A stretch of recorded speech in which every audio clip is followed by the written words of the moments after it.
Huwag manggamit. Kapag mangutang, bayaran. Kasi kapag hindi mo bayaran, mawawalan ka ng kaibigan panghabang buhay. Scare me, Lily. Why you scared, Lily? You scared me. Hi, Liam. Hi, Lily. Yum, yum. Good morning. Good afternoon. Good afternoon, Lee. Good afternoon. Hey. Good boy. Oh, nag-ice na. Wala na. Ito na. Dito tayo. Gawin natin ito. Ay, basa. Basa. Basa. Ay, basa. Tubig. Tubig naman na ito. Tubig natin. Ito. Nag-melt.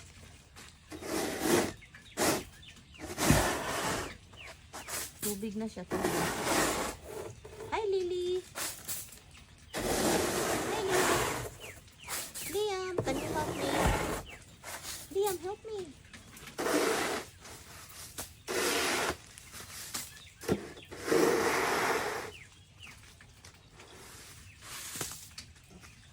Okay, so, doon si Liam, oh. Nakatingin lang siya sa akin.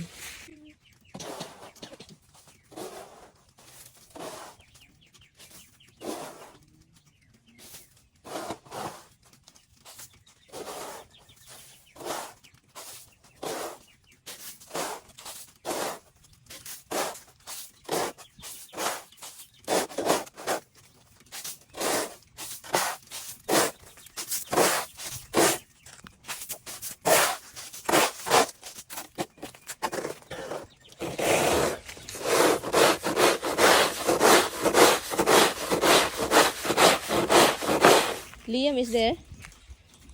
She was in there. She was like sitting down, waiting. You did. She was. Okay, I'll just leave this here. Kapag maglinis ka talaga, guys, kapag maglinis ka, yung katawan mo kahit sobrang ginaw, ang init. Kaya marami pong namamatay na mga tao na heart attack ba. Mga halos mga edad na, yung mga maedad na, matanda na, naglilinis, andin sa din namatay, nagka-heart attack. Kasi kahit sobrang ginaw, yung heart ba, nagpumping, nakakaano siya. Kahit ako, bata pa ako, pero napipil ko na yung heart ko. Ha? Where is he? Hi, Lee. Come on, Lily. Ah, she's pooping. Ah, she's pee-pee. Said, you're disturbing me. I'm pooping. Look at. Diba no, may pusa no? Hindi kasi yan sila giniginaw. Yung mga pusa. At saka aso. Hindi ko tinapos para akong ma-heart attack dyan. Sobrang bigat. Tubig na siya ba? Nag-melt na siya. Nag-melt.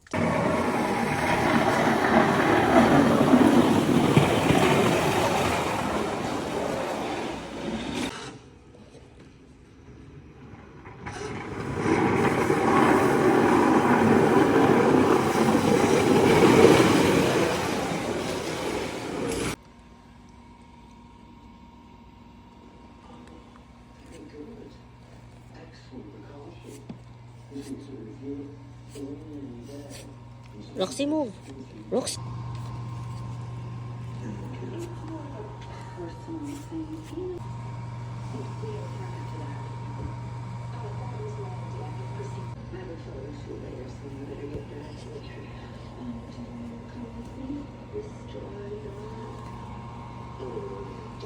So yun lang guys, pagkatapos kong naglinis sa labas, and then ito pinaglaruan ko lang yung pusa kasi parang giniginaw siya, o diba? Dilagay ko lang siya malapit sa aming fireplace. Salamat guys, dito lang muna tayo. Kita-kits next time. Huwag manggamit. Kapag mangutang, bayaran. Kasi kapag hindi mo bayaran, mawawalan ka ng kaibigan panghabang buhay. Pira lang yan, pira, mawawala yan sa isang iglap. So kaya kailangan ninyong bayaran yung mga utang ninyo. At saka lalo na kapag malakihang pera, and then sabihin mo babayaran kita, and then hindi mo binabayaran, tinataguan mo yung tao. Yun, mawala ka ng kaibigan, kapatid, magulang, syuta, ganun. Dapat kung sabihin mo mangutang ka, dapat marunong ka rin magbayad. Kapag hindi ka marunong magbayad, wala. Pira lang yan, mawawala yan. In the end, wala ka nang matatakbuhan. Kasi sobrang swapang mo sa pira. Yung pira talaga, iba, kakaiba yun magdala. Para yung satanas ng pera na yan. Kasi kapag pira na pag-usapan, kaya yung iba nagbabago ng ugali. Sabihin pa nila, ay wala ka ng time, ganun. Na mag-iba talaga kapag may pira na. You know? Yung mga talagang totoong may pira, yung mga milyonaryo, yung mga nakurat sa kwarta. Makurat yun na sila do. Makurat. So, kapag magtiwala ka sa isang tao, yun, tiwalang-tiwala ka sa tao. So, pinagkatiwalaan mo siya, lahat-lahat. And then, so, binigay mo, lalo na kapag, you know, kung ikaw yung may kaya sa magkaibigan or sa magkapatid or sa pamilya, depende yan kung anong relasyon, you know, pamilya, kaibigan, kapitbahay, you know. And then, lalo na kapag pera, ang ano ng pera, parang, ang pera ba is parang demonyo. Demonyo siya, yung parang, I think inano ng Panginoon na hindi ako maging mayaman kasi parang iba talaga ang lakad kapag pira-pira na yung pag-usapan. Yun, kapag pira na talaga pag-usapan, madali lang magkabikil ang magkabikil ba ang magkaibigan or pamilya, no? Basta pira ang pag-usapan. Yung parang madaling magkahiwalay yung relasyon dahil sa pera, yung pera. Pira talaga dahilan lahat.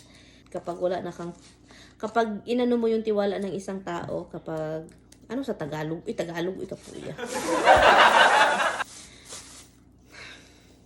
Kanang, ang iyang pagsalig sa imuhang gipasagdan, yun, wala na siyang salig sa iyo, wala na siyang sa'yo, wala na siyang tiwala sa iyo dahil pinabayaan mo yung pagtitiwala niya sa iyo. So, mauna to siya. Ay, naku, lisoda, Tagalog, ay. Nag-ano ko rito, broccoli. Nagluto broccoli. So, yun. Kapag pinagkatiwalaan kayo ng isang tao, okay, huwag kayong, yung parang, ay, pinagkatiwalaan naman ako nito. So, okay lang ata, gagawin ko to, ganun. Or hindi ko bayaran yung utang na yun. Kasi pinagkatiwalaan naman ako yun. So, kaibigan naman kami or kapamilya naman kami or magkapatid naman kami or magsyuta naman kami, ganun ba? May mga tao na sobrang bait na pinalampas yung mga hindi dapat ipalampas. Huwag kayong huwag kayong abusado. Kasi mawawala yun, yung tiwala na yun. Binigyan ka ng first chance, second chances, third, binigyan ka ng mga chances ng kaibigan or sino yung nagbigay sa iyo ng kung sino man yung nagbibigay sa iyo ng ganyang tiwala. Kung mangutang kayo, bayaran ninyo kasi talagang andin, lalo na kapag nag-promise kayo, andin yung pera na inutang ninyo is kailangan ng inutangan ninyo at binigay sa iyo dahil kailangan mo, sabi mo promise bayaran ko itong araw na ito, andin hindi pala. Ano yan?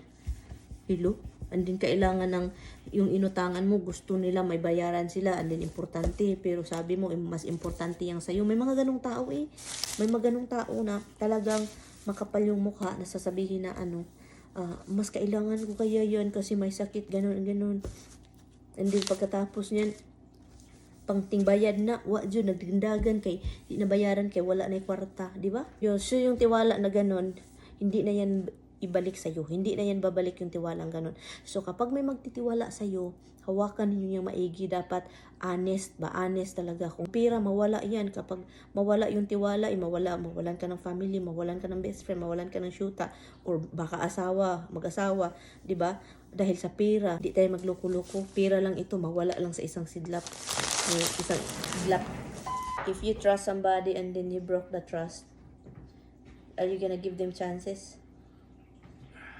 I don't know what we're talking about. Depends, but what if somebody will borrow you money and you trust that person will pay you back, and you have the money, and then that money is you need to pay some important bills, and then but that person said I really needed it because somebody's sick, la. So and then suddenly he won't pay, and then he will hide from you you will give that person another chance. Yeah, possibly. Again, depends. But yeah, you gotta remember something. People will hide from you because they're embarrassed. They can't pay you back when things came Yeah, up. but that person is hiding. Okay, that Because person they're no, embarrassed. that person is hiding and won't pay, and then the second time he will borrow again. Because you know, They come out of hiding. huh? That's when they come out of hiding. Yeah, because he need another money to borrow from you because they know you're such a good person. What do you think?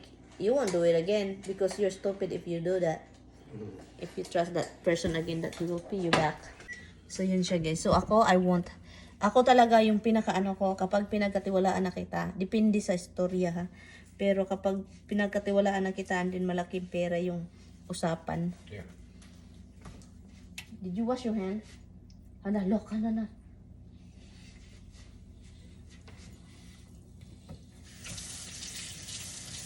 This is fucking shit.